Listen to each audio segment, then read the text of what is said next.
By the way, if the NBA, and Adam Silver has kind of opened this conversation or dialogue, if they were going to go with expansion,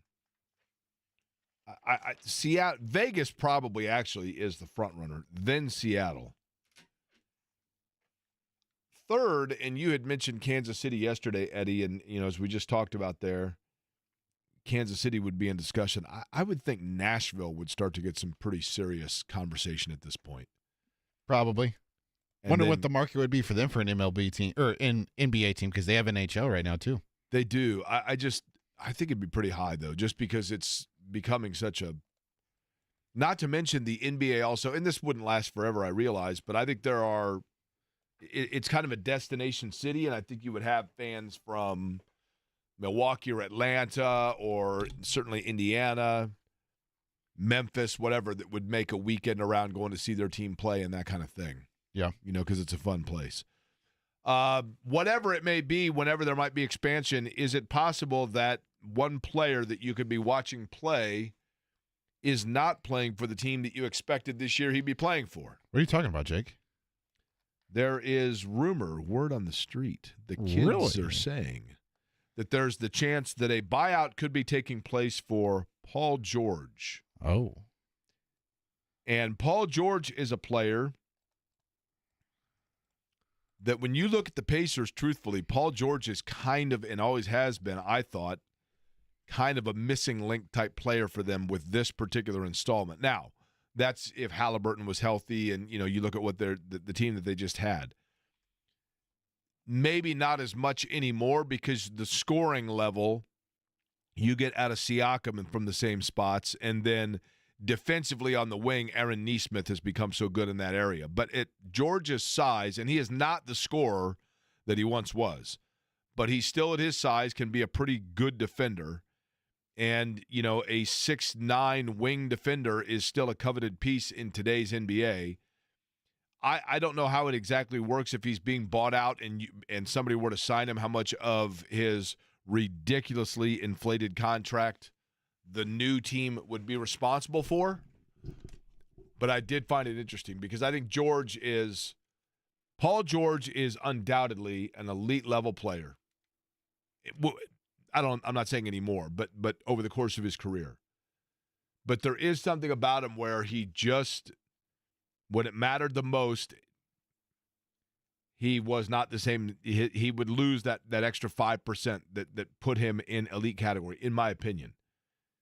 Still a pretty darn good defender, no question about that. Now let's look at his contract, at what he is due to be paid, because this is going to stagger you. Would you like to guess, Eddie, how many years are remaining on Paul George's current contract that he is owed by the Philadelphia 76ers? Is it 3 years? So beyond this coming season, he will have, he has 2 more years. After this year? No, this upcoming season and the following, okay, he is still owed. He then becomes an unrestricted free agent. He has this is unbelievable. He is owed $110 million over the next 2 years. Is next year the player option? Correct. Oh, yeah, well, yeah, he's taking that, so. $56.586 million he is owed next year. Yeah, like he's going to defer that. No, thanks. I think I'm going to see what else I can get. I mean, literally, this is like a 65-year-old dude saying, like, suddenly, like, Sydney Sweeney wants to go out on a date, and he's like, I'm going to see what else is out there. Yeah, no. Who? $56.586 million. Who? Sydney Sweeney, isn't that her name? I think so. You think? I think, yeah. You're unfamiliar? Can you familiarize me with Sydney Sweeney? Eddie, you've probably got to tear off Sydney Sweeney a day calendar, right? Well, I can't do that, Jake. Fair enough. With those new glasses in particular. You can't see anything anyway. I can. When we come back, Joel A. Erickson. Been a while since we talked to Joel. Colts camp on the horizon. We'll talk to him next.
You happen to have the breaking news sounder.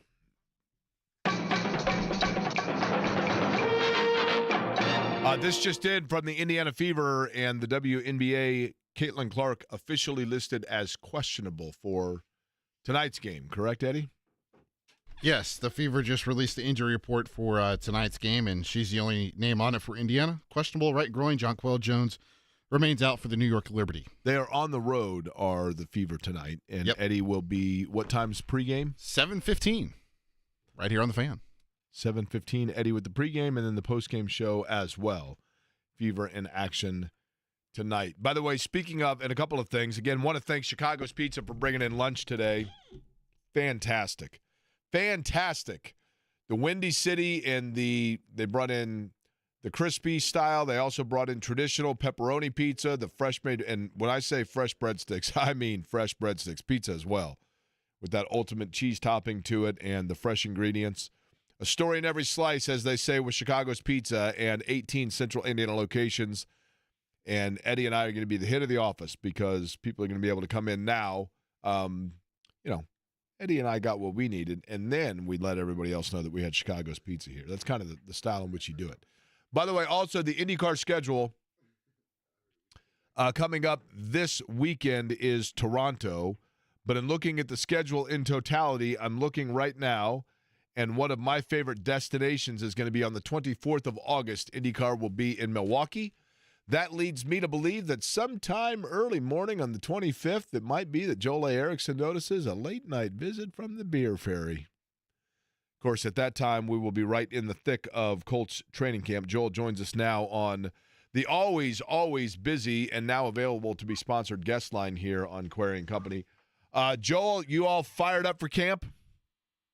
I am getting my brain ready for the return to the grind. Just out of curiosity, are you more excited for camp or the Beer Ferry? Oh, the Beer Ferry. Do you have orders for the Beer Ferry, by the way? It's summer. I think just the old standby. The spotted cow is the stuff I like the most is more the fall and winter. Okay. And they're not out yet. So you just need some spotted cow. For those that are unfamiliar and are new to the program, Joel A. Erickson is a native of America's Dairyland, Wisconsin. So strangely enough, when IndyCar is up there, or just myself in general, and because I've got connection to the Beer Ferry,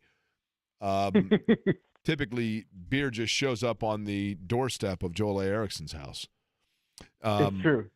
Okay, Joel, let's begin with this. I'll throw to you the same question I've asked a lot of people, and that is, the storyline most intriguing that does not involve Anthony Richardson is what? I think it's, well, big picture. It's what's this season. What does the season do for the future of the franchise? I think from a training camp perspective, it's just Lou Anarumo's defense in general.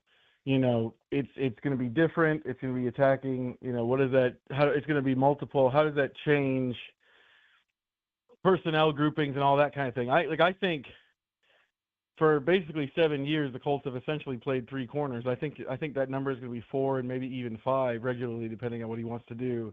I think some of the numbers and what they want to do is going to change. I think I'm really interested to see that because I'm expecting this team to need defense in order to win. Joel, realistically, does this team have the overall depth of talent to be an upper quartile team, or is the roster about what we've seen in terms of its production?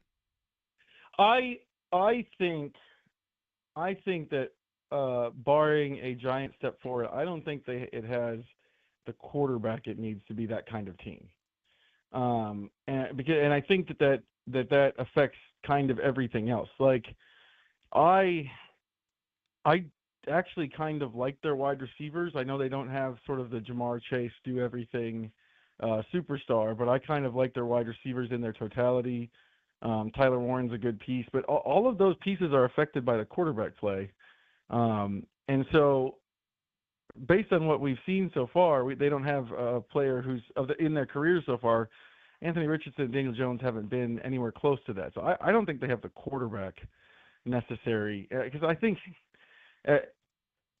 the quarterback rises all tides in the NFL. And Colts fans, it's been a while, but Colts fans know that as well as anybody, considering what the kind of teams were that Andrew Luck was getting in the playoffs year after year.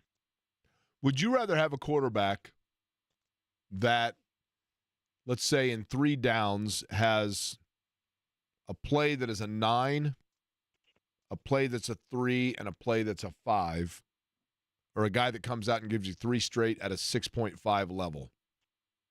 Because to me, that's what Anthony Richardson is versus Daniel Jones, right?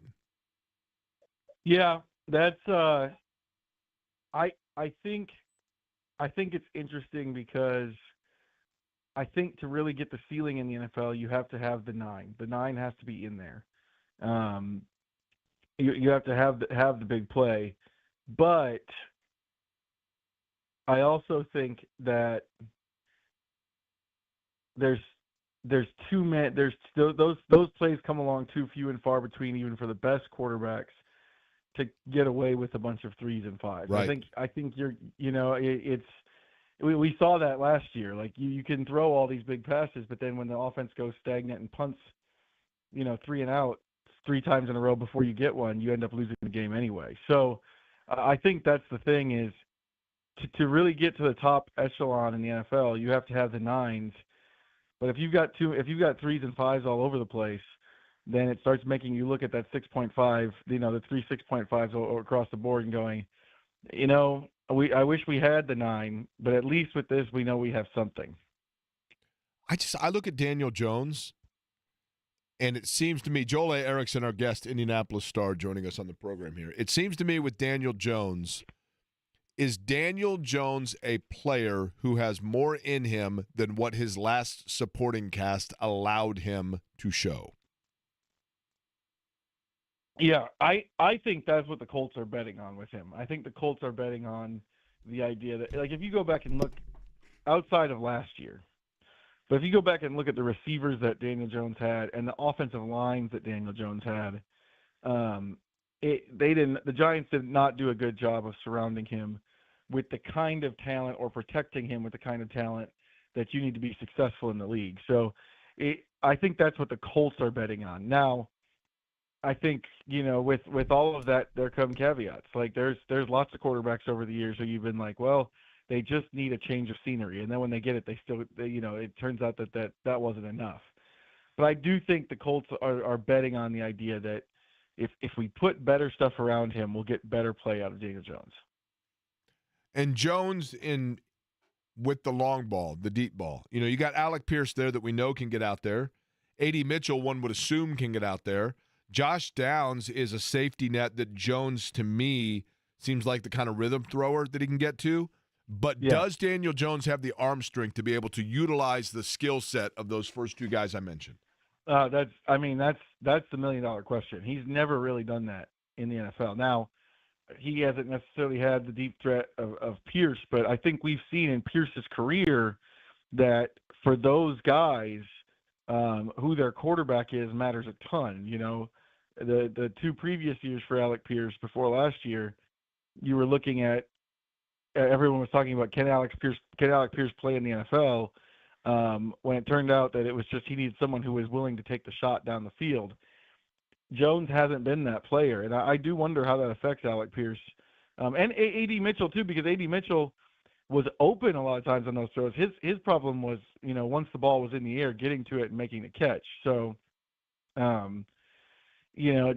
I do have my questions about that because Jones really has really not been an explosive play thrower in the NFL, and they've got these 2 guys and they've got the coach, honestly, to dial that stuff up. It's whether or not he can hit it. Joel A. Erickson is our guest from the Indianapolis Star. Joel, do you like in terms of camp itself, does it go quickly for you, or does it feel like when you look at it at the beginning, this long grind? Because I'm curious what you think players feel, because the schedule is kind of the same for you guys, even though the physical nature of it is not. I think the players feel the grind. I think for me,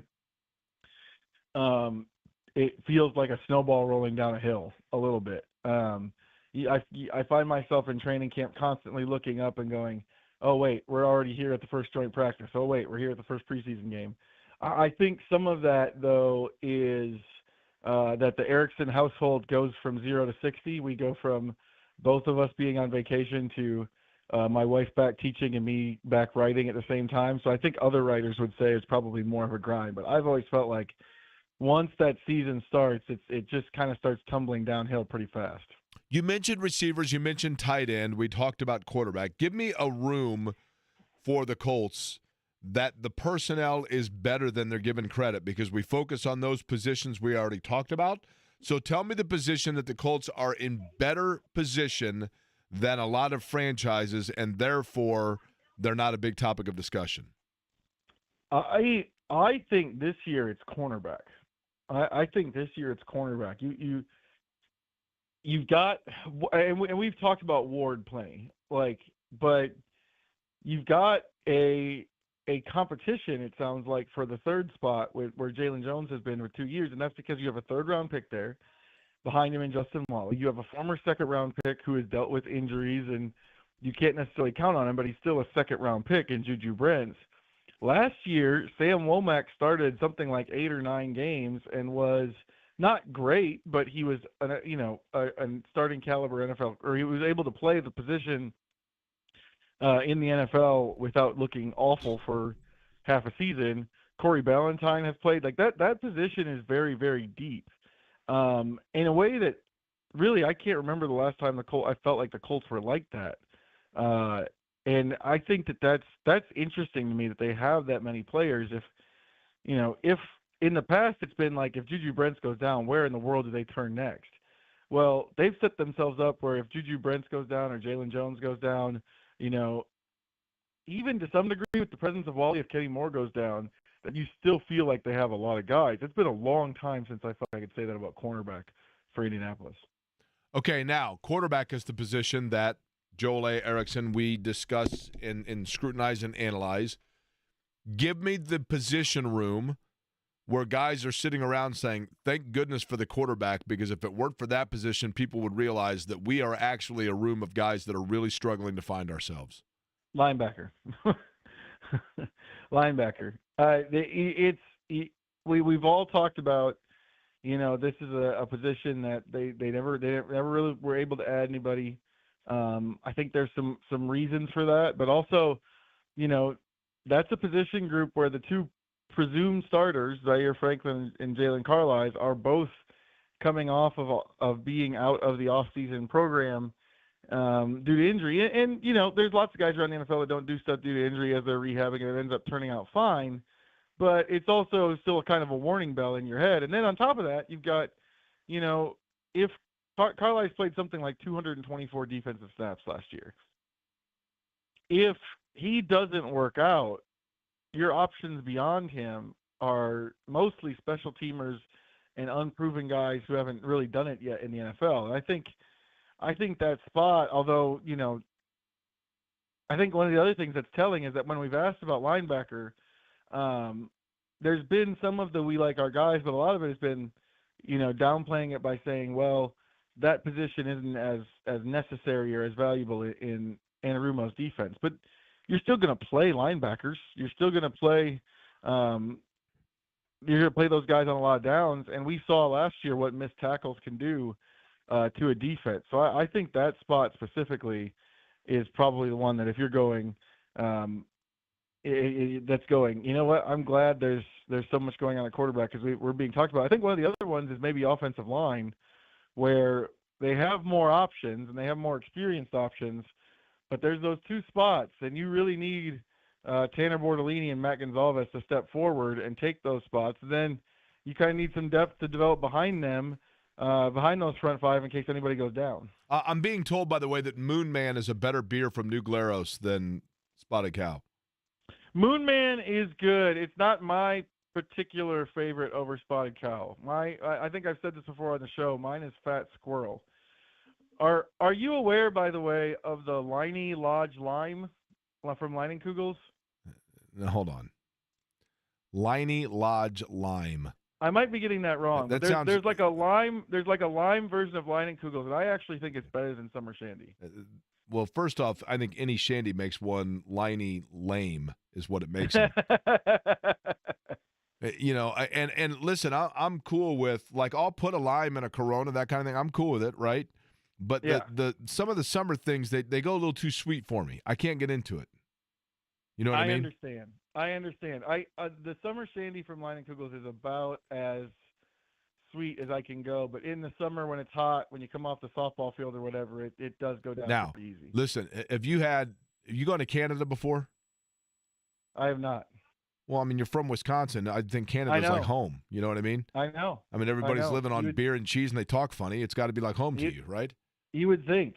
Now, would think, yeah. They got a beer in Canada called Barking Squirrel, and it's awesome. It's also like a brown nut ale. You know what I mean? It's awesome. I love those. Yeah. And I can go for like a hoppy IPA type beer. I love those, but only in small doses, and only like it has to be like you want to be cozy in a cabin type feel. You know what I mean? Yes. Yeah, I understand what you're saying. Yep. Now, wait a minute. Hold on. I got another question here. I believe you just said when it comes to the Line Kugel, what'd you say, liney lime something? Yeah, I can't remember exactly what all it is, but there's a lime and you version. said after a hot day on the softball diamond, right? Yeah. Okay, that means two things here. Okay, that means strong physical activity and hot weather, neither of which exist in Wisconsin. So when exactly are they selling this beer? Well, that's a great question. I Yeah. mean, my summer shandy consumption after softball is more of, some of these days we've had here in Indianapolis the last couple of weeks where it's been 95 and we go out after playing softball. Or I played softball in a league in Louisiana that played at like 1:00 and 3:00 on Saturdays. Yeah, no bueno. In February? No, in June. Like it was like 102. And after you're done, you have to drink a 6-pack just to replenish your like bodily fluids and calories. Yeah. In Louisiana, no bueno. Joel, back to the linebacker question. Are we out on Zaire Franklin? Look, he's been a popular player. He's a good guy. I like him as a guy. I do. But I also think that last year there started to kind of become this public turn on him because he seemed very consumed with personal accolade, which doesn't fly well, especially when a team is underachieving. Is there any sort of, do you think, like internal eyebrow raise about Zaire Franklin? I would say this. I don't think there's any organization in the NFL that likes having a public feud with one of the more popular people in the city, and some of the stuff that came out on the podcast last year where he said, we got to play a team like the Giants and they give up all those points. I do think that from the fan base's perspective, that it feels like the reaction to him has changed significantly over the past year. I think we might be at the point now where some of that stuff is being talked about so much that we're discounting, the value of a player who does make a ton of tackles and who does still hold a very strong leadership position in that locker room. But from the public's perspective, I get it. You don't want to say, especially like the Giants lost some of that stuff. Like you don't want to have that stuff. I think that stuff is kind of like everything else. Like you can say it, but you have to go out and beat that team badly after you say it. Now, Joel, in conclusion, Joel A. Erickson, our guest, you grew up how far from Green Bay? 2-ish hours. Okay. Listen, it's impossible to not have a great reverence for the history of the Packers, and an appreciation for it is a better word. If you go to Green Bay, you've got an appreciation for it. And recently when I was at IndyCar at Road America for IndyCar, myself and a couple of the guys on the radio crew, we drove up to Lambeau, and it was Alex Wolf and Joel Sebastianelli and myself, and we walk in and actually we found a door that was ajar in Lambeau, Nice. and so I opened it, and the next thing I knew, I was in the kitchen area of some bar restaurant that's in Lambeau. This was, like on a random Saturday late afternoon. So Right. we went through the kitchen area, and everybody seemed to be working hard. The place looked clean. That's fine. We walked through the kitchen into this restaurant. So we sit down at the bar. We have a beer, and I say to the bartender, hey, I know it's kind of an odd question to ask here because you are a place that serves food, but we're just here to soak in everything about Green Bay. What is the must-go-to place in Green Bay? What's the place that everybody, like if you're going to be in town and you want to get a bite and you want to soak in the history of the Packers, where do you go? And the guy looks at me, and I'm not saying this says anything lame about your home state, but the guy looks at me, thinks very hard in conversation, and then says, there's like a Casey's General Store in the corner. It's got pretty good pizza. Excuse me? So then I call over the gal working, and I said, easiest way to say it, when your grandparents would come to Packers games, where would they go? To which she says, I never met my grandparents. I said, okay. Well, we're just going to drive around until we find a place. Now, what's going on there? And then I thought maybe it's me. Maybe they just didn't want to engage me. Maybe they didn't want to talk to me, which is shocking because I think most people, if anything in life, they want to talk to me, right? Yeah. Listen, Green Bay when the Packers are playing is I think the only other place that kind of feels like that in the NFL is Buffalo, where it feels like the college type atmosphere, Totally. just because everyone's in their yard, all that stuff. But I will say this: when Green Bay is not playing, and not there, it is not the largest of towns. There's Right. not Right. I don't have a ton of, like, if you ask me where do you go in Green Bay, I don't have a great answer for you either, and I'm from there, So, whereas Well, but you I wouldn't know say that you Casey's, share, right? I know you share my affinity for Milwaukee because there's that downtown has more than people I think realize. I Green love Bay, Milwaukee. I don't know if I would say that. I'm a big fan of Milwaukee. Liney Lodge Lemon, or Liney Lodge Lime, that's what it is. Liney Lodge Yeah. Lime. Okay. Yeah. I'll try. I mean, is it really sweet though? Is it super tart or is it kind of subtle? No, if it was super, I think that's why I like it better than the summer shandy, because it's not as, I think it's more of like a hint than it is the full thing. Okay. I'll check it out. I'll trust you on this one and check it out. I mean, it's a better recommendation than the guy telling me to hang out at a gas station in Green Bay. You know what I mean? For what that's worth.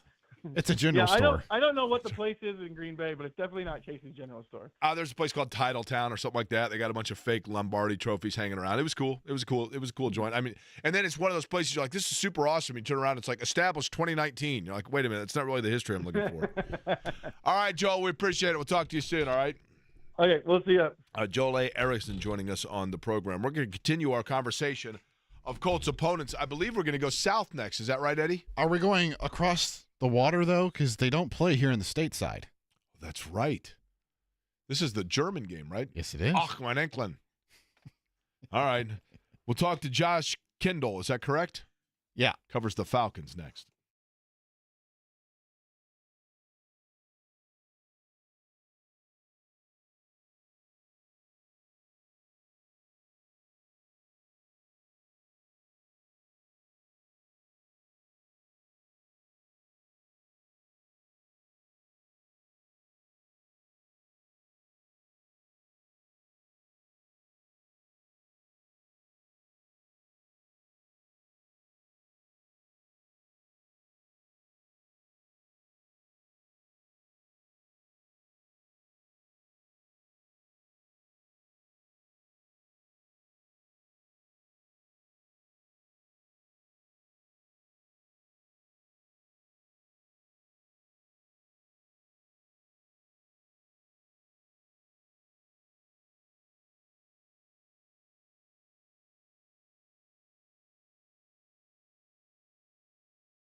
We continue to preview teams that are going to be on the Colts schedule this year. We have to do this next interview entirely in German.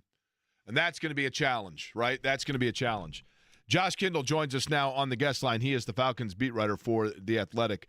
Josh, I'm going to begin with this. When you do radio hits like this one from different markets, over under of 80% the number of times that people play The Devil Went Down to Georgia as the lead-in music to talk about the Falcons. It's under, but it's probably around half. Half is probably a good. You know, it's a great song. I don't mind. It is a great song, actually. Now, Josh, I'm just going to go on a limb here, and I don't want to offend you when I say this, because you are covering the Falcons, I'm just going based on the accent that you might be a native Georgian. Is that correct? I am absolutely a native Georgian, and people tell me I have an accent. I don't hear it, but I'll take your word for it. It's either that or London, and I couldn't figure out which one it was. Right? People get those mixed up a lot. Hey, first off, before we get to talking about the Falcons, I thought last night, and I don't know if you saw it, I thought, Josh, what was done to pay tribute to Hank Aaron in his iconic 715th home run at the All-Star game and using the holograms to do that, and then the way that they showed where the home run landed and everything else, I'm hoping you saw it. I thought it was one of the coolest and most tastefully done tributes to a historic moment for a city that everybody should be proud of, as I've seen anywhere. That was a very special moment last night. Yeah, it was cool, and it was nice for Atlanta. Atlanta is a city that is a sports city that sort of perpetually wants to be loved and taken seriously, maybe. And so to have the All-Star game and to do it pretty well, to have that thing that was well received, I think it was good for the city. That to have a big event, to handle it well, to come across looking good. I was happy to see that. Yeah, it was a good deal for sure. All right, let's get to the Falcons, who the Colts are going to see this year. It's going to be the game that they play over in Germany, but I want to start right at the quarterback position because it's a guy that has a lot of fans in this area from his collegiate days, and Michael Penix Jr. And then you have Kirk Cousins, who seems still a little bit incredulous over the fact that Michael Penix Jr. seemingly is going to get handed the reins here as the starter. Where do things stand first and foremost at that quarterback spot? Well, Penix has certainly been completely handed the reins. And I can't imagine a scenario other than injury where Michael Penix doesn't start the whole season because of how strongly the Falcons coaching staff has come out and said, Michael Penix is our guy for the future. Michael Penix is the Atlanta Falcons quarterback. Here we go, which is the main reason that I didn't think Kirk Cousins would be on the roster at this point, because you're opening up a potentially huge can of worms if Michael Penix, who's only started 3 NFL games, hits a rough patch and you've got a proven quarterback, a proven veteran on the roster. People are going to say, why isn't Kirk Cousins playing? But the Falcons have talked themselves so strongly into this Michael Penix corner that I don't know that they're going to make the change unless Michael Penix is hurt or it's just an absolute disaster. I still think at any point in the season where somebody ends up needing a quarterback, Kirk Cousins could go there. But this is Michael Penix's team. This is I don't know how the Kirk Cousins situation is going to shake out, but this season, good, bad, or otherwise, will come down to Michael Penix. Do you like Penix's game and what he has shown to this point? Obviously, in college, he had, in particular towards the end of his career, a prolific finish. But health has been a question mark for him at the collegiate level. What have you seen from him, and how much of this is based on what they project for him versus what he has done to this point? Well, I think that a lot of it is what they project on him. They talk about him, the way that they talk about him is not what he has shown on the field thus far. It's what that they think he is going to show on the field. He was a 58% passer last year. That's just not good enough. It's not super close to good enough. Some of that, a good bit of that, was he's thrown in week 16 to guys he hasn't been throwing to in practice since training camp. He's not completely familiar with everybody's intrinsic, everybody's the way they play, the way they come out of breaks, et cetera, et cetera. He's just not completely comfortable with all that. But some throws he just missed. Do I like his game? I love his game. He has got, an arm arrogance that is fun to watch because he can make any throw and he knows it, and he will try to make any throw. The key for him will be finding a changeup. He's got a great fastball. He's got to find a changeup for the underneath stuff, and he's got to make good decisions in his aggressiveness. They're going to be an aggressive team. They're going to be a go down the field team. And it's fun to watch when it works, but it can blow up quickly too. So I think that Michael Penix has got a lot to prove. The Falcons are talking at the moment like he's already proved it. I think part of that is they're just trying to speak it into existence. By the way, I'd like to know here. So you said you're a native.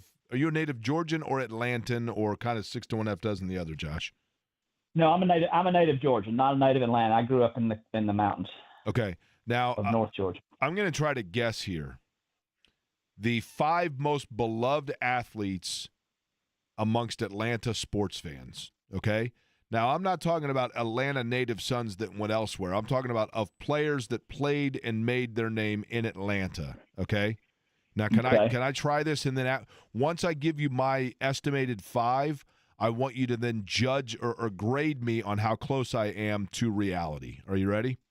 Okay. Yeah. I'm going to go with the following 5 names: Gerald Riggs, Deion Sanders, Dominique Wilkins, Chipper Jones, and Dale Murphy. I think that the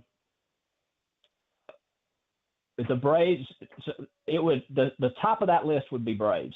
Chipper would be the top of that list. Okay. Dale would probably be second on that list. Okay. Gerald Riggs doesn't register much with the Falcons fandom. Gotcha. If you were putting sort of the greatest Falcon, I think that the people currently in Atlanta would say Matt Ryan. I think Deion. I forgot about Matt Ryan. Yeah.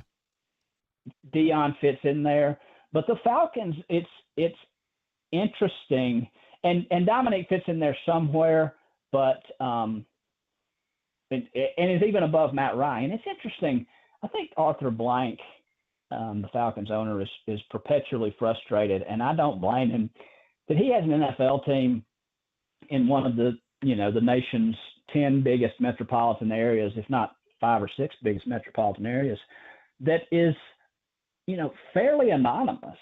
I totally agree, and I mean that as no disrespect. Yeah, I totally agree. Right? No, it's accurate. So the Falcons, the Georgia Bulldogs have more fans. Yeah. The Georgia Bulldogs football team has more fans in Atlanta than the Falcons. I mean, Josh, with all due respect, because it's been a franchise that's had great teams, right? I mean, Jamal Anderson was a great player, and Matt Ryan, but you don't.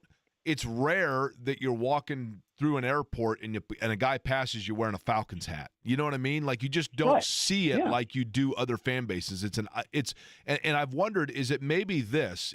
Is it because so many people in Atlanta are transient, and so therefore they already have their established favorite childhood team, and it's a great city with great commerce, but a lot of the people that live there didn't grow up there?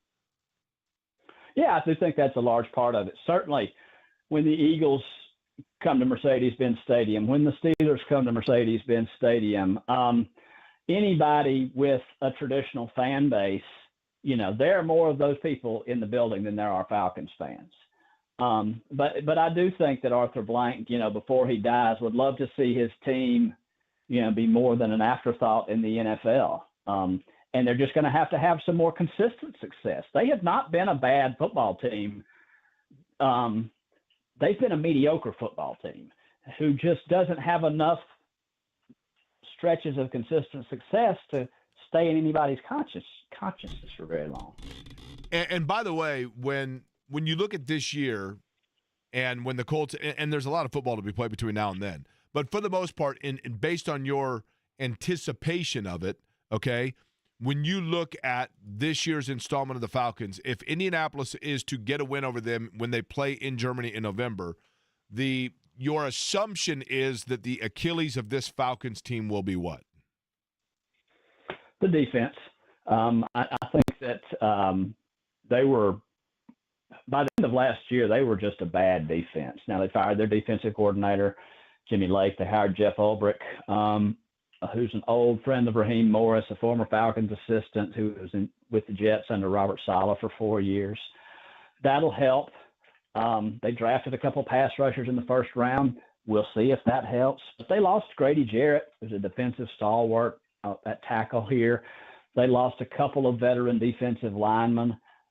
They didn't make any significant secondary additions, and that group struggled last year. So I think it's a huge question mark. This is not a team that expects to have a good defense, but it needs to have a sort of average defense to be competitive and make a run at the playoffs. And there are question marks for me, I think, right now, as to whether they can get to sort of average on defense. Josh, have you been to Germany? I have not, no. Are you going to Germany for the game? I believe so. Yeah. That'd be cool, man. What about you? I don't think that we are going, actually. I've not been to Germany. I've been to Europe. I've not been to Germany, but I think it'd be fascinating. In Berlin, my understanding is a fabulous city. Fabulous city. Yeah, it ought to be fun. So it'll be fun, yeah. Listen, we'll talk to you. Hopefully, we'd love to have you back on just before then, and we get a better idea and the crystal ball be a little more clear as to what this matchup looks like. But certainly, from a preview standpoint, appreciate the time today. Yeah, thanks for having me. Josh Kendall joining us at Josh the Athletic on the X Post Twitter, where you can read his work. We have tickets to give away, do we not, Eddie? Oh, yeah, Jake, we do. We have tickets to give away for the the Offspring concert, as well as the TBT tournament, right? Were you thinking of Dropkick Murphys? Because we will have those I think I was, coming up yeah. soon. I like the Dropkick Murphys. Are you a fan? Yeah. The Offspring. The Offspring With concert Jimmy giveaway. Eat World. Which would you like to do on the other side? We have the Query Challenge, where we give a trivia question relating to Indiana basketball that will allow us to give away tickets to the TBT tournament, or we could do the Offspring. You would like to do which next? Offspring first, please. All right, at 239-1070, we'll do a little get-to-know your listener. 239-1070, we'll get you the specifics on when the Offspring will be at Ruoff next.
World will be along with the Offspring.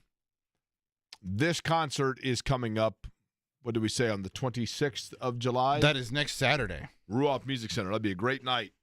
239-1070 is the telephone number to call in now for your chance to win. See, Jake, you can call in now, have your chance to win some tickets to this, and then you can go to the Brickyard the next day. That's exactly right. There you go. I just planned your weekend out for you. Go to the Pennzoil 250 as a warm-up. Go to the concert with the tickets that you want at 239-1070 for The Offspring and Jimmy Eat World. And then, during all of that time, it's possible that you could be going to the TBT, right? That is also true. At Hinkle Fieldhouse, which, of course, those tickets we'll be giving away later as well. Somebody pointed out to me, and it's a very good point, since we do the trivia question that we call the Query Challenge, somebody said, why not call it the Query Query? Also a good point, right? Query's inquiry? Well, query, you know what a query is? Yeah. Query's inquiry is also good. But Query's query works as well. The trivia question that I have lined up for today, we have done so far with that question for the TBT tickets. We did who was Damon Bailey, whose record did he break all time to become the all-time scoring leader in Indiana basketball history? That was Marion Pierce of Louisville. The other question I asked was, who has the record for most points scored in a single game in Hinkle Fieldhouse history at 57? And that record belongs to Steve Alford of Newcastle when he did it against Broderpool in 1983 in the high school basketball tournament. Do you have a caller lined up, Eddie? We've got 3 callers lined up. You would like to go with which number, or am I just selecting a number? Let's go with Drew. Drew, you are on the air. How are you? Good. How you doing today, Jake? I can't complain. Drew, I haven't been outside yet today. I'm supposed to go golfing later. Can you give me a weather report? It's looking kind of cloudy, a little gloomy. It keeps kind of going back and forth from sunny, but right now it's not looking so hot. Is it like sticky and gross? Yeah, definitely. I'm not thrilled about that. Drew, how old a fella are you? Have you heard when we play Get to Know Your Listener? We've had real positive success with this. Kids love this segment in particular. Do you mind if we play a quick round of Get to Know Your Listener? Sure. Drew, how old a fella are you? 41. 41-year-old Drew. I'm going to guess, Drew, that puts you in a graduating class of high school somewhere around 2002 or so. You are correct, sir. Okay, and that would be from what school? Cardinal Ritter High School. Cardinal Ritter of 2002. Okay. And you know something? I just thought about this, Drew. If you were the graduating class of 02, and I don't mean this to be like overly somber, but this is unusual. So your senior year, so you would have been at school, I would assume, in your senior year when 9/11 happened, right? Yeah, correct. I mean, which is kind of a fascinating thing because just, the world was just all of a sudden so changed instantaneously. Do you remember at that age, like, did you kind of grasp what was it just like, holy cow, did they show you while you were at school what happened, that kind of thing? Yeah, it was pretty much all day, kind of like the TVs were on in all the classrooms. And I remember getting out of my mom's car actually that day and like hearing something on the radio, and I was like, wow, that's something. And then, the whole day was kind of dedicated to watching and seeing what was going on with it. Yeah, and then before you know it, it was a week and a month and forever on. All right, let's get back into the sports side of it, Drew, if you don't mind me asking so. If you could pick any team to win if you could guarantee for a team to win their next championship, I don't mean who you think will do it, but you have the ability and you can pick any one team that you follow to win a championship and get it done so you can see it before your very eyes, what team would you pick? Definitely the Pacers. Okay. Just because of what just took place and the heartbreak of it? I mean, yeah, and I've lived in Indianapolis my entire life, so be nice to see it get done. Now, you grew up near and in the shadows of the Indianapolis Motor Speedway. How many Indy 500s have you attended? I've actually never been to one. Unbelievable. Now, and did you grow up? I know Ritter's right across the street. Did you grow up near Ritter, or did you drive a decent amount of way to get to Ritter? I grew up literally down the street from Butler University. Okay. And a little bit of a drive. Would you ever want to go to the 500? Oh, I would love to. I've been to I've been to the track, numerous times, just never for the 500. Gotcha. Okay. Yeah, that's cool. All right. Well, I'll tell you what, man. You will be there on the 26th for the concert at Ruoff. Jimmy Eat World, The Offspring. Should be a really good show. And hopefully the weather holds out and it's not as sticky as today. But, Drew, I appreciate you listening to the program, all right? Thank you. All right. That is Drew, who is on his way. We'll have tickets for the TBT later on as well. Yes, Eddie? You know what I've noticed? We haven't hired many employees lately. Yeah, we'd like to make what should we make Drew? The director of what? That's a Pop good Drew back question. on real quick. Okay. We'll give Drew a position within the company. Drew, what line of work are you in, by the way? I work at Basbo Pizza. Oh, okay. Fair enough. So now we have Chicago's Pizza that we do a lot with, so I hope you don't mind. But we'll make you Basbo's does have, by the way, Newcastle. They used to have Newcastle on draft at Basbo Pizza, right? I believe. I'm not sure if it's on draft right now. Okay. Well, if it's on draft, we're going to make you – you're the director of drafting. How's that? All right. Sounds good to me. All right. That is Drew, who joins us and is now the director of drafting for the program. Basbo's a good place as well. I like Basbo's. We'll come back, and we will give away the TBT tickets later up in the 2 o'clock hour. And on the other side, I've got it written down here somewhere. Thank you for being so flawless in this. We're going to talk about the fact that the WNBA All-Star game is coming to town, right, Eddie? Yeah. A lot going on with that. What exactly is going to be in store? One of the members of Pacer Sports and Entertainment will join us to enlighten us on that next.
WNBA All-Star Game makes its way to Central Indiana.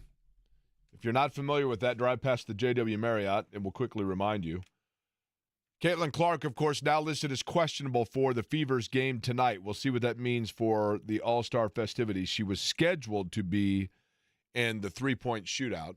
But as we begin the 2 o'clock hour here in Indianapolis, for that matter, it's the 2 o'clock hour everywhere in the Eastern time zone. We welcome to the program a return guest to the show. The last time that this gentleman was in studio, he actually was working for the NBA in anticipation of the NBA All-Star Game. He now works as the Executive Vice President for the Pacers Sports and Entertainment of Strategy and New Business Ventures. His business card is actually 3.5 feet long to fit that title on it. Joey Graziano joins us on the program. Joey, welcome back to Indianapolis. My man, it's great to talk to you, brother. Now, you have now obviously jumped from the NBA to work for Pacers Sports and Entertainment. You began your new position with this franchise when? Basically, this time a year ago, I was responsible at the NBA. One of my responsibilities was for Team USA on the men's and women's side. So I was in Paris working on the commercial strategy for our men's and women's basketball national teams. So I was in Paris for them, and then right after Paris, I came over. So, roughly middle of the summer last year. And I'm going off memory here before we get to the WNBA All-Star Game. You grew up in New York, correct? Yes, I grew up in Queens.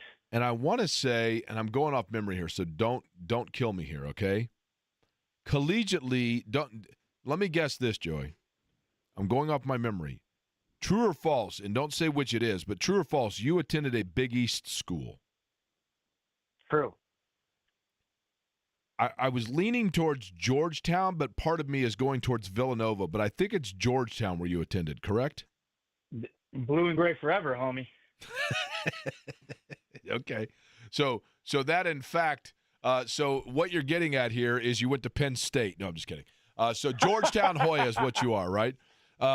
Yes. Before we get to the WNBA, All-Star, I'm curious, just as a native New Yorker and somebody who I think really your introduction to Indianapolis might have been in working for and strategizing for all that was going on with the NBA All-Star Game, how have you enjoyed Indianapolis, the franchise itself, and just the acclimation of going from, the biggest and brightest city in the world and collegiately the nation's capital to now coming to Indianapolis? I'm more bullish on the city today than I was a year ago. I'm so excited about the opportunities, about what we're building, certainly with basketball always remaining the core, but really trying to be holistic entertainment providers. We've got a number of big announcements that will be coming out in the months ahead. And I'm so grateful to work for the Simon family. Obviously, we had an incredible run with the Pacers, something I'll never forget, and that I think galvanized this city and community in a way, that sports only can. And, when you look at what the Fever are and watching this team and how they're coalescing, and their best days are ahead. So I think all of that leads to just a tremendous amount of optimism and excitement and energy around this city, around downtown, and these two teams. Joey, I thought when the NBA All-Star Game was here, one of the things that was really cool, but at the same time, I understand that it also might have been personally trying for the individual. But clearly, Tyrese Halliburton, it was kind of his coming out party to the rest of the league of Tyrese Halliburton being an all-star starter and also kind of being the de facto host for the event in Indianapolis. Caitlin Clark does not need that introduction within the WNBA, but now, knowing that this is probably going to be a period where she's going to have to rest to get healthy again, how do you kind of balance as a franchise and an organization the importance of Caitlin Clark being a straw within this, mixing that drink, and at the same time giving her the necessary time off now if that's what's needed from a health standpoint? I think you always prioritize the player and their future. I think that's something, what is incredible about Herb Simon is that he has the longest view of any person I've ever been around. He continues to think decades into the future about what's best for this fan base, what's best for the teams, what's best for the city. It's how he's wired. And I think that permeates all of our decision-making on a day-by-day basis, is that we think with a long-term view. And certainly with Caitlin and this team, we think about her entire career in this market, representing the city. She does it with such class and grace on a nightly basis. She's inspired a country and a generation of young fans, and her best days are certainly ahead on the court, and we're not going to do anything that would jeopardize that ever. What sort of things are planned for both people that are going to be attending the WNBA All-Star game and those that simply live in the area and want to be able to participate and soak it in?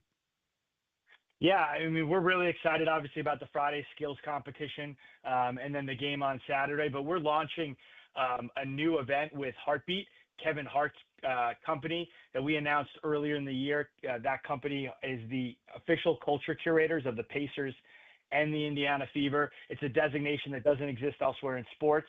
And the Indiana Fever now have the first, for any professional sports team, music and comedy festival under their name, as we've launched Fever Fest. That will be happening on Saturday afternoon from 4 o'clock through the game, because we're going to host the official watch party there. And what's exciting, I think, so much about this is it's going to be hopefully the inaugural event that we believe will be a staple of our city and state for years into the future, as we think Indy just lays out incredibly well for a music and comedy festival. And the names we put together, they're just straight hitters. Okay, so some of those that will be involved are who? The Kid Leroy, G-Eazy Bia, Cedric the Entertainer, Dion Cole, Leslie Jones from SNL, Ada Rodriguez, and maybe the name I'm most excited about. And I know this is something you and I talked about before, is I think what's so amazing about our game is that our players, they're fashion designers, they're artists, they're entrepreneurs, they're social justice advocates. And our fans, they're interested in what our players are interested in. And these athletes are just so dynamic off the court. It's what I think everybody fell in love with learning about the Pacers team nationwide. It's who these guys were off the court. And certainly when we think about who the athletes are off the court on our side, we actually have a comedian. And Sydney Colson, who's electric on the court, is going to have an incredible career whenever she decides to hang it up. And she's actually performing, tipping off the night with a live comedy set.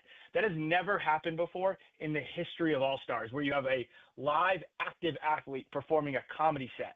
The last time I think any athlete performed during an All-Star weekend, I think Damian Lillard in 2000 performed with Lil Wayne, but as a singer. I think it's very different to be up there alone with the mic in your hand, thousands of people in front of you, and to drop a comedy set. But that's what Sid is going to do. And, you know, I hope all of our fans come out to support her. Joey Graziano is our guest on the guest line. He is the Executive Vice President of Strategy and New Business Ventures for Pacers Sports and Entertainment. He is one of the key figures, if not the key figure, in organizing and planning everything that goes into the WNBA All-Star game that takes place coming up next weekend here in Indianapolis. Joey, the NBA All-Star game, when it was here, and I remember it was gosh, it seems sometimes like yesterday and sometimes like 2 years ago, but it you know, all of a sudden on the last, right before everything's about to kick off, we had this totally bizarre pop-up snowstorm that came in on, that was either Thursday or Friday. And then the weekend itself Friday. had a ton of events that took place. But truthfully, I think a lot of the events that people came down to soak in were private events. I mean, the NBA All-Star Game does have a ton of private event type atmosphere. Does the WNBA have more public stuff for people to come down to bring their kids and enjoy and be able to walk through and soak in what's taking place? Yeah, I think the W, right, in its desire to continue to build and grow on this momentum is, and certainly with us, I mean, we have invested at the exact same level we did for NBA All-Star, which is so exciting. That's never before been done. We are going to create, we are shattering what was previously this event and are going to create, you know, the floor that other teams now and cities are going to be responsible for meeting. So it's exciting. Downtown will be fully activated. You referenced the JW, but that's just the start of a huge marketing campaign. All of Monument Circle will be activated. Georgia Street will be activated, all with free activations. WNBA Live is at the Convention Center, the official fan event. Good Morning America is coming live on Friday morning from the Morris Bicentennial Unity Plaza.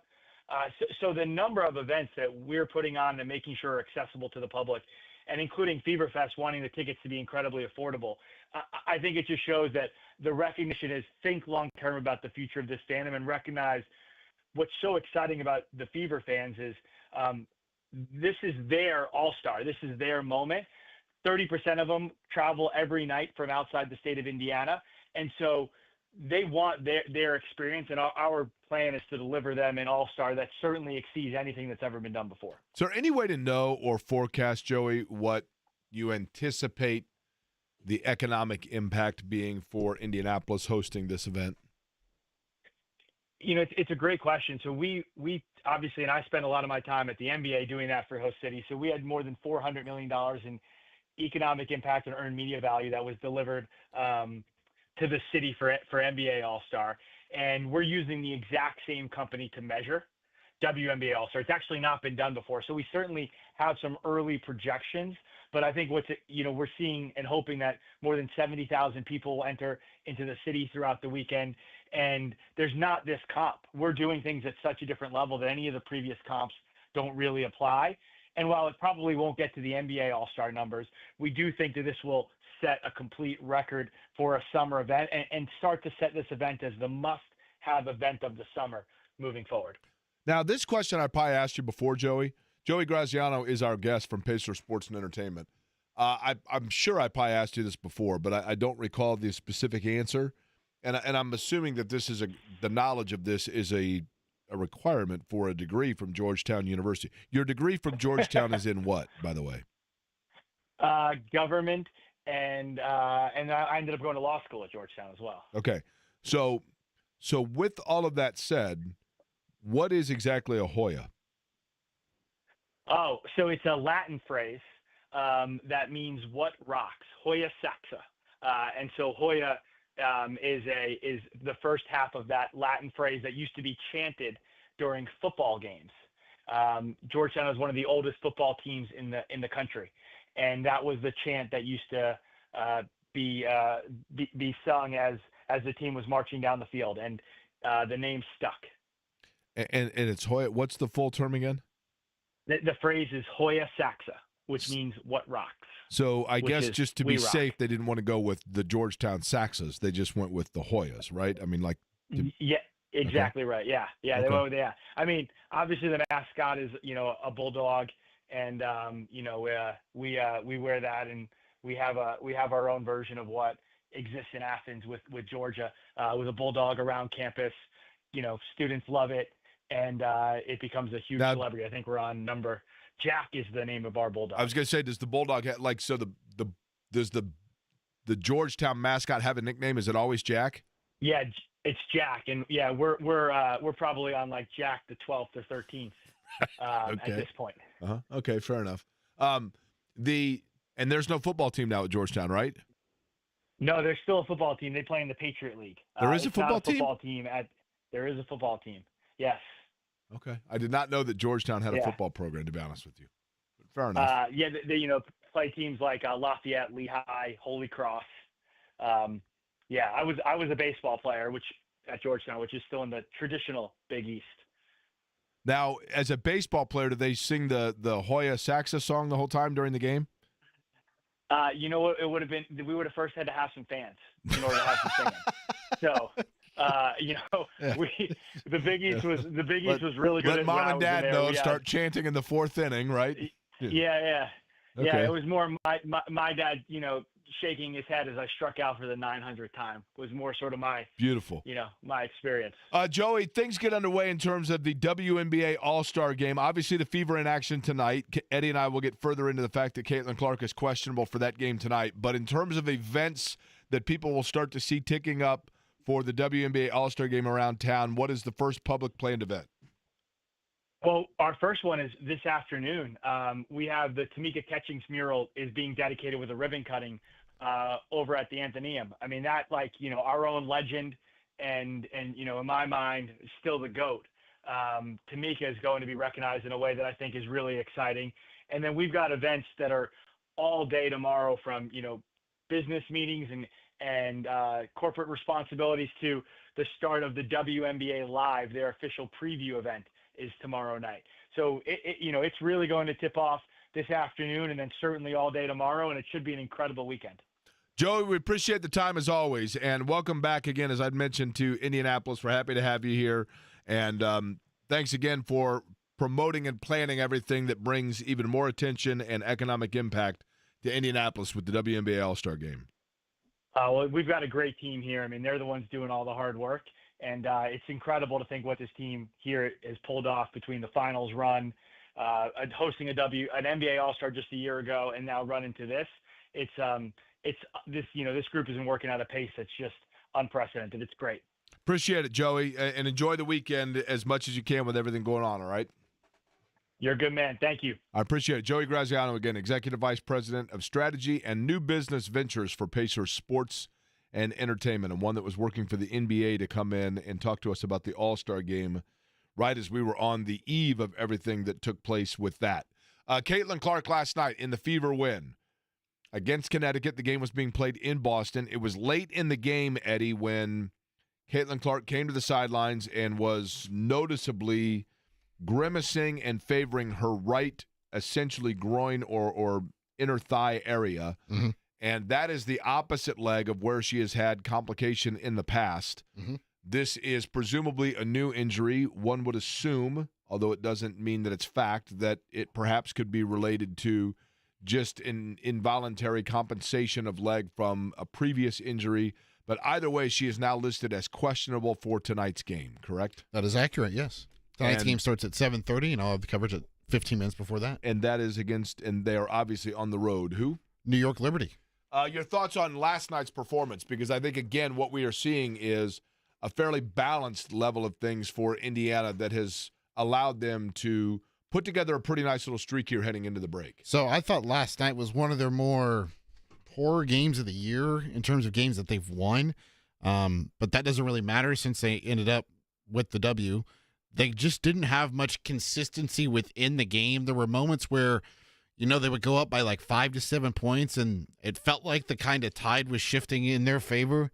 And then next thing you know, Connecticut comes back. They bring it within a couple points. They tie it or whatever. It was kind of like a repeat. It was almost like the same thing over and over and over again. They just could not find that consistent run until the very end where they kind of put Connecticut away. Like the first half was brutal. Like there were moments where they would get stops defensively, but they wouldn't turn them into points because they were forcing shots and taking some uncharacteristic shots. But Sophie Cunningham the last 3 games has been really good. You can see the confidence is growing and how she's becoming more, I would say, acclimated to the system and playing with her teammates. And they got to find ways to get Aaliyah Boston involved consistently as well. You would have to assume that it could be or would be related to some sort of a nagging injury in terms of Caitlin Clark, but she continues to struggle in shooting the basketball. Yeah, she's, I think, 1 of 32 on the road this year. Unbelievable. That's unreal. I mean, 4 of 14 last night. She was 1 of 7 from three-point range, but it's other areas, right? I mean, she was a plus 21 if you buy into those kinds of numbers, but 8 rebounds, 7 assists, so she's getting others involved. And then again, it's the balanced offensive attack, I think, for the Fever. When you look at Kelsey Mitchell continues to play at a high level, and then Aaliyah Boston is consistent, Natasha Howard, and you mentioned Cunningham. You get double figures from all of them, and that's, I think, what has been their key to this point is what Carolyn Peck said. I think people jumped out at what Carolyn Peck said when she said that Indiana, and I can't remember the exact wording of how she said it, but they're almost more dangerous without Caitlin Clark, or they're harder to guard and defend because you don't know where it's coming from. I understand that. Having Clark as the facilitator of moving that ball around and allowing teams to then have to be forced to figure out who they need to shut down is, in fact, more dangerous, I think, than just simply let Caitlin Clark come down like she did collegiately, for example. I'm not saying that she didn't have other players on the floor at Iowa, but she was clearly the one that was driving and generating everything offensively, and the vast majority of that came from her taking shots. And it becomes easier now, knowing that you need to slow down Caitlin Clark and then doing it, in particular at the collegiate level, are 2 totally different things. But by the way, those glasses you're wearing, are those new lenses, are those the reflector-proof lenses? What do you mean? You get those kinds of lenses that glare rejection or whatever, where there's nothing can come in and reflect off of it. Yes. Because you said they're called blue lenses? The blue light glasses, yeah. And that's to help the blue light, because you got them at Kmart, and that's to help when you look at screens. Yeah. The reason I say this because as I'm looking at you right now, you have 2 television screens on your glasses. Thank you. Like when I look at you, you look like an alien because your eyeglasses, the lenses, are just two blue illuminating lights staring Thanks. at me. Thank right? you. Uh-huh. Thanks. Like I should take a picture of it. You honestly, you look like one of those reptilian characters. Reptilian characters. The Okay. gray. I don't know if it's the gray or the reptilian, but you look like an alien because your eyes are just bright blue because these blue lenses that are protecting your eyes from the computer screen. Instead, what that's doing is it's bouncing your computer screen as you look at it directly at me. Okay. I'm just saying. I want you to feel slightly guilty. Nope. Let me snap a photo here of it. I know what it looks like. Huh? I know what it looks like. Hold on. You look like a freak. Thanks. I'm telling you, Eddie just has two big blue, it's like blue lights coming off of you. Is that why they're called the blue light glasses? Yeah. And these are now. Can you see more clearly now with these glasses that you have on? I mean, they're not to help your vision. It's just more so to limit the the strain on your eyes from the screens. That's what I mean. Like, does the screen seem softened to you? Yeah, a little bit for sure. And these are script glasses that you went out and bought, or did you just go to buy them at the Dollar Tree? I did not. I did not get them at the Dollar Tree. Because I don't know if you know this or not, one of the official signs of older age is when you start buying glasses you're like, yeah, I don't need a prescription. I just need the plus 375. And you start buying them off the Dollar Tree rack. And then you got you go to your parents' house and they've got reading glasses in every room on every table. And you start to snicker at it until you turn 50. And then you're like, those readers are pretty helpful. I'm not trying to out anybody, but there is somebody I know who does the bulk purchasing of glasses at a cheaper cost versus prescription. Anybody I know? No. I will say, the glasses that I wear, I don't have to wear glasses a lot, but I have one pair. And one thing I will say about myself and glasses is when I put on eyeglasses, Oh, goodness. swoon city, baby. Really? Oh, people tell me all the time how good I look in glasses. They're like, you look fabulous in those glasses. And I have two pair of glasses, and I paid a total between the two of them of like $27 for the two of them. Prescription, the whole deal. But when I wear them, I mean, literally, my eyeglasses are literally like female kryptonite. I'm just telling you. Every time I wear them, I take photos. People are like, yeah, you look great in your glasses. People love my eyeglasses. I get that a lot. Is that why you have a girlfriend and a wife?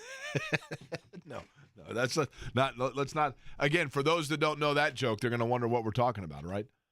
We have tickets to give away for the TBT. That is the tournament that takes place that features, amongst others, the alumni of Indiana, the alumni of Butler. It takes place at Hinkle. And it's the Query Challenge, meaning I have a trivia question lined up for you. We'll do it the same way as we did yesterday. I give you the question. You have an array of answers. We will present it to a couple of different people, and the one that gets it right, we won't tell you which one. Maybe somebody gets it on the first guess. We won't tell you. We'll give a couple of you the opportunity, and we will give away tickets to the TBT, and we'll do it on the other side.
going to be getting underway before we know it.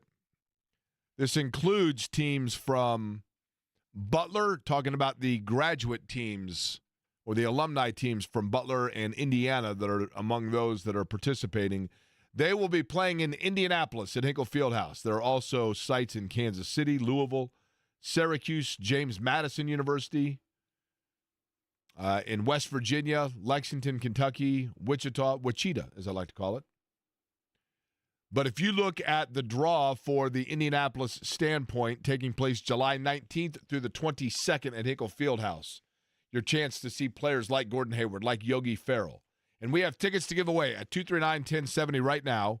We need a couple of participants in our Query Challenge, 239-1070, the telephone number. I have I think a very reasonable trivia question. They're not just any other ticket, Jake. They're courtside tickets, nonetheless. I love that. I mean, that's good stuff right there, right? Oh, yeah. Courtside seats, 239-1070. Call in now, and we will give you a trivia question. We'll take a couple of participants. We will get their answer, and we will try to then we'll offer the opportunity for a couple of others to win as well. But I believe Mike is who will lead us off, and Mike will be our guinea pig for others to see how this works. Mike, how are you?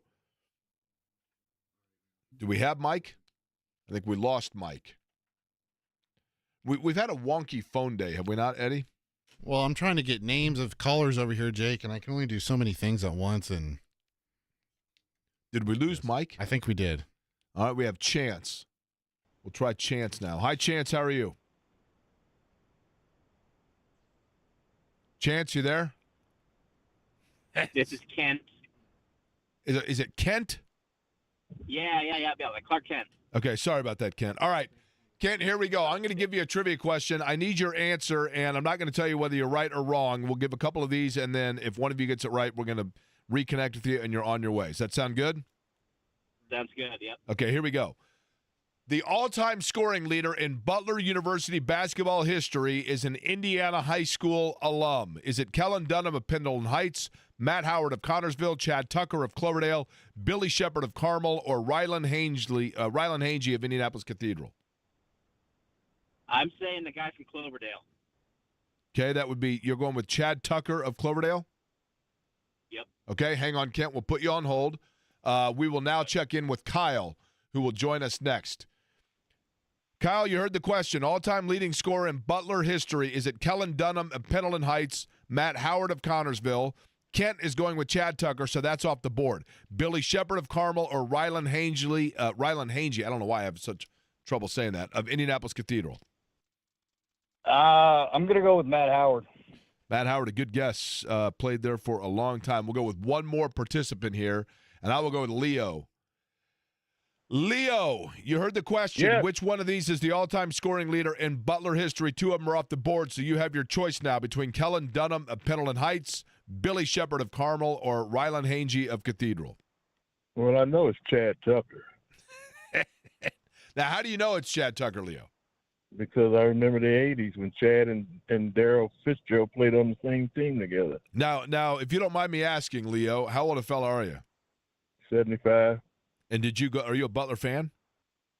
Oh, yeah. Occasionally, I've been to Butler games in the past numerous times. Yes, I have. What high school did you attend, Leo? You from the area? Oh, yeah. I went to Cathedral for 3 years and Shortridge my senior year. Oh, man, the Blue Devils, baby. No, wait, what year did you graduate from Shortridge? 67.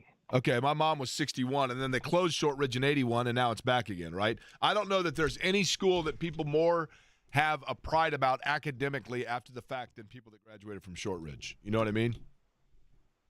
I know what you mean. Did you ever Sir.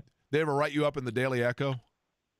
I used to write for the Daily Echo. I took it in journalism class. That was a daily newspaper, right? Yes, it was. It was a daily newspaper 5 days a week. I mean, that's unbelievable. Like the fact that you had the discipline to be able to print out and put out a daily newspaper in high school is pretty remarkable. You know what I mean? That's the last. I mean, Yeah. Let's be honest, Leo. That's the most responsibility you've had in your life, right? Almost. Leo, lastly, let me ask you, just because you sound like a fun guy, are you a regular listener to the program, or is your radio broken? On my days off, it was Wednesday, I listen to Jake Query. been listening to you and Derek Schultz for who knows. Leo, I Listen to you appreciate it, man. guys. What line of work are you in now? I'm a letter carrier. Oh, my man.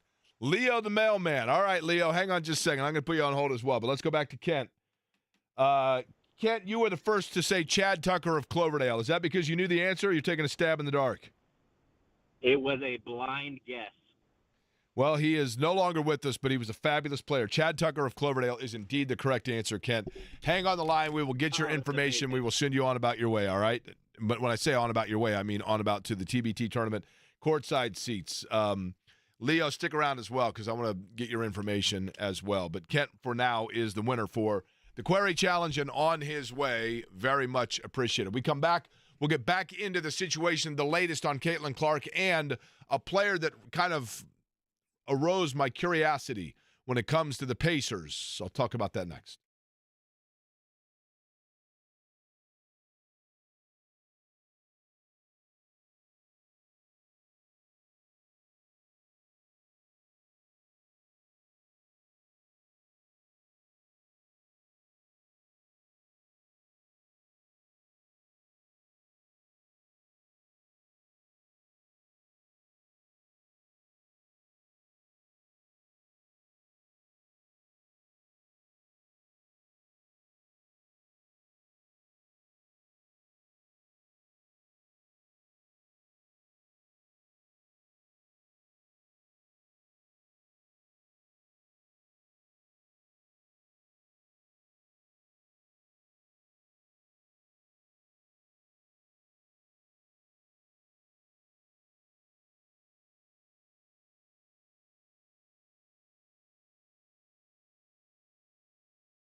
I'm not going to again say that it was spectacular seeing this song performed live. But I will tell you that right now, literally, I'll bet, Eddie, at this exact moment, I'm not kidding you, probably exactly right now this song is being performed live in Manchester because the Oasis concert with Richard Ashcroft that I saw on Friday, Saturday, the next installment of it is today. And Richard Ashcroft took the stage at 7:15, and they're 5 hours ahead of us. So he did this song to end he did like a 30-minute set. So it's 7:45 there right now. He's probably playing that right now, live. Let me ask you a question. That's probably significant to only me. Yes, you were in Manchester, England, right? Yep. Did you go in the area of Wimbledon at all? I know that was discussed between you and a cousin. That it was as a possibility. So we discussed the possibility of trying to go to the women's final at Wimbledon, where I was and that was in the afternoon. But there were also doubles finals at night. Where I erred is I knew that it was going to be a 2-hour concert. Yep. And the ticket itself said 3 p.m. Well, that was the gates were at 3 p.m. The concert was an evening concert. So I thought we were going to be done at like 5:30 on Saturday. And in fact, we were done at, 10:30 at night or whatever. So we did not go to Wimbledon. But I did watch the Wimbledon's final. And, both men and women? No, I saw only the women's. The men's happened actually while we were flying. But the women's final. What's that? That wasn't much of a final. Yeah, it was 56 minutes. And, you could tell she was defeated. The body language, you could tell. Just gassed. And I felt terrible because the American, and I always forget how you say her last name. Is it Asimova? Is that right? Sure. She had withdrawn from tennis for a year at the age of, I think, 23 or 24 for burnout. She lost her father at a younger age, and her mother has raised she and her sister. And when she got down in the first set, and I've watched a fair amount of tennis over the years, but there was one play where I think it was 3 or 4-0 in set one, and she had kind of a long shot that went and hit the out-of-bounds line, and you could see all the wind leave out of her, and then her shoulders dip, and I thought, I'm worried that she's done because her body language was, I'm done with this. You know what I mean? And I thought afterwards when she was saying, my mom probably worked harder at this than I, that looked to me like a player that I wonder if that wasn't a watershed moment in her career, truthfully, because of how badly she was beaten and how much she seemed defeated. And I say that in support of it, not in condemning her for that, because it would obviously be a tough thing to work that point in your career and then get beat in one of the fastest eliminations. It's been 103 years, I think, since in a women's final you've had somebody beaten in scoreless sets. Caitlin Clark, we now know, questionable for tonight for the Fever. We mentioned that earlier. And, the Fever have been able to play pretty good basketball when she has not been on the floor. 4-5 this year without her. Yeah, they lately, I think they started to kind of find. Listen, you want her on the floor. I'm not saying that, but they started to find their groove a little bit on how to play without her. Bobby called in to talk about exactly that. Joins us on the show to kind of round things out here. Hi, Bobby. How are you? I'm fine, Jake. How are you? Yeah, I can't complain. By the way, Bobby, can you give us a weather report outside? I'm supposed to go golfing later. Am I in trouble? Actually, where I'm at on the beautiful south side of Indianapolis, where I'm at, I actually see a lot of blue skies out here. So I think you might be okay. Okay. All right. Fair enough. Is it muggy? Yeah, it is muggy, I think, right? It is muggy. It is definitely muggy. All right, Bobby, what's on your mind? Well, I watched the game last night. I love watching the Fever. I like watching the girls sometimes more than I do the guys. I've talked to you before about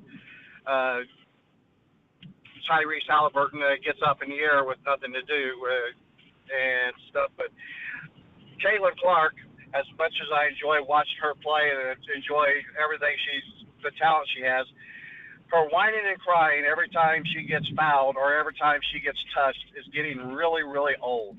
And when the assistant coach has to come out and get between you and a referee and you're using, don't know about you, but some words are really easy to pick up as far as on TV, you don't have to be a great lip reader to read some of what people are saying.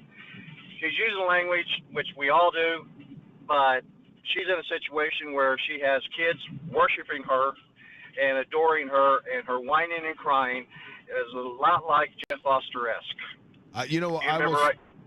Here's the thing, Bobby. I will say this. I don't want to be too critical of her because I know how popular she is here, but I do think at times she has really bad body language. Yes. To be blunt, I think sometimes her body language is just really poor on the court.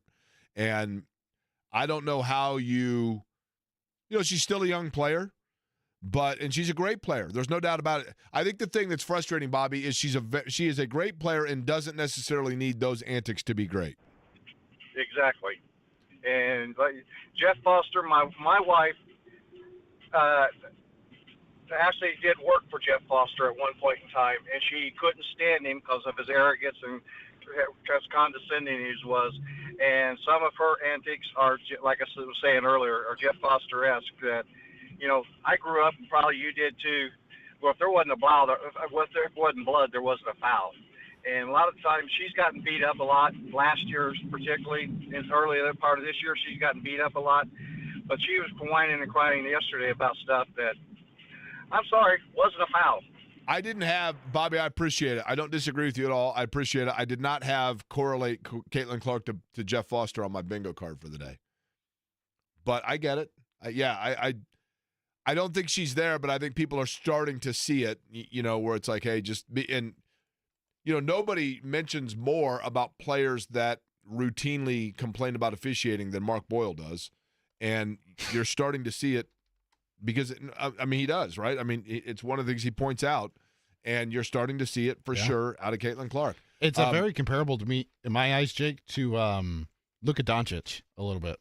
Yeah, that's fair. He's always looking over and shrugging his shoulders for sure. One player that I mentioned earlier today that I saw is potentially going to be bought out of his contract is Paul George. And I say it facetiously and flippantly, but there was a time where I thought, man, Paul George was in fact the missing piece towards this Pacers roster and the elite level. Now, since I thought that, they became elite anyway and got right on the cusp of an NBA title. But Eddie, if you could get him for cheap after a buyout, and you could get him for a 2-year, final piece defensive wing, would you do it? I would not. I would not. Because I wonder how much offensively he would want the ball to come through him, right? Well, that and just you don't have Tyrese. You don't have Tyrese Halliburton. It's a quote unquote gap year, and it's a contract year for Benedict Mathurin. You've got to figure out what he is, and if you're bringing in Paul George, then you're probably moving Ben back to the bench. That's fair, and you don't really get a proper assessment on Mathurin or some of the other guys. J&V, by the way, where's J&V today? Behringer's Tavern off of Meridian Street. We will hand it off to him here in just a minute. Before we do so, I wanted to do one thing because he's been waiting patiently throughout the course of the day, and that is, Fulton, I think you know that we were all proud of you. I know Kansas City fan Steve congratulated you. So too did Debbie Antonelli on the work that you did at the Special Olympics. I know you're working hard for that. We saw the video. It was awesome.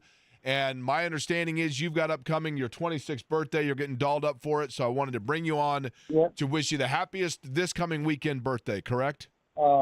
Thank you, Jake. I'm going to be at the Home and Garden Show this Saturday morning. So if everyone wants to hear me on there, you're welcome to hear me. And you're turning 26 on Saturday or Sunday?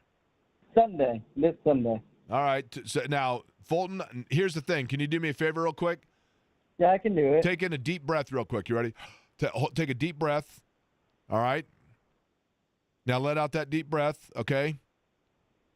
That's your practice. Right. That's your practice because 26 candles is a lot to blow out. So you got some work to do there, right? Make sure you get a deep breath when you do it. But we wanted to wish you the happiest of birthdays, my man, all right? Enjoy it. We'll look forward to the Home and Garden Show, but Fulton wanted to wish him a very happy birthday before we hand it off to JMV. So John is up next. Eddie, what do we have lined up for the big program tomorrow? We will continue our preview of the Colts opponents on the schedule. Tony East might be joining us. Mike Nizelek from the Bloomington Herald-Times will join us, talk about Indiana football, and Stephanie White, Matt Taylor as well. All right. We got a big show lined up. Thank you again for everybody that participated today. Eddie will be with you at 7:15 tonight for the pregame for the Indiana Fever tonight. John's up next. We'll be back with you at noon tomorrow, and I thank you for listening to Query & Company.